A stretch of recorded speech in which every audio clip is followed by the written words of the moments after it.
નમસ્કાર દર્શક મિત્રો, હું જપન શાહ, કાનમ એક્સપ્રેસ ન્યૂઝમાં આપનું સ્વાગત છે। જોઈએ આજના મુખ્ય અને મહત્વના સમાચાર। પહેલા તો અચાનક નથી, પૂર્વ નિર્ધારિત મારો પ્રવાસ તમામ મંડળોમાં ચાલી રહ્યો છે। લગભગ આ મારું વડોદરા જિલ્લાનું એ 7મું મંડળ છે, જેમાં પ્રભારીની નિયુક્તિ થયા બાદ સંગઠનાત્મક પ્રવાસ છે।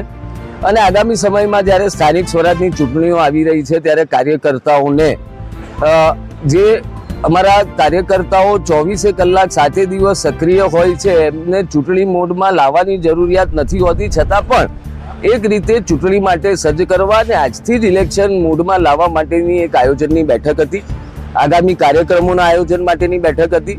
અને કઈ રીતે અમારા પ્રદેશના અધ્યક્ષ આદરણીય જગદીશભાઈ વિશ્વકર્મા સાહેબ, ગુજરાતના મુખ્યમંત્રી આદરણીય ભૂપેન્દ્રભાઈ પટેલ સાહેબ અને નાયબ મુખ્યમંત્રી આદરણીય હર્ષભાઈ સંઘવી સાહેબના નેતૃત્વમાં સ્થાનિક સ્વરાજમાં વડોદરા જિલ્લો તમામ બેઠકો જીતીને એક ઉત્કૃષ્ટ પરિણામ આપે એ દિશામાં ચોક્કસ રણનીતિ કરવા માટે આજે શિનોર તાલુકાની બેઠક યોજાઈ। પ્રભારીશ્રીએ આ તાલુકામાં એક વિવાદ ચાલી રહ્યો છે બદામ ને મગફળીનો, એ શું અસર કરશે?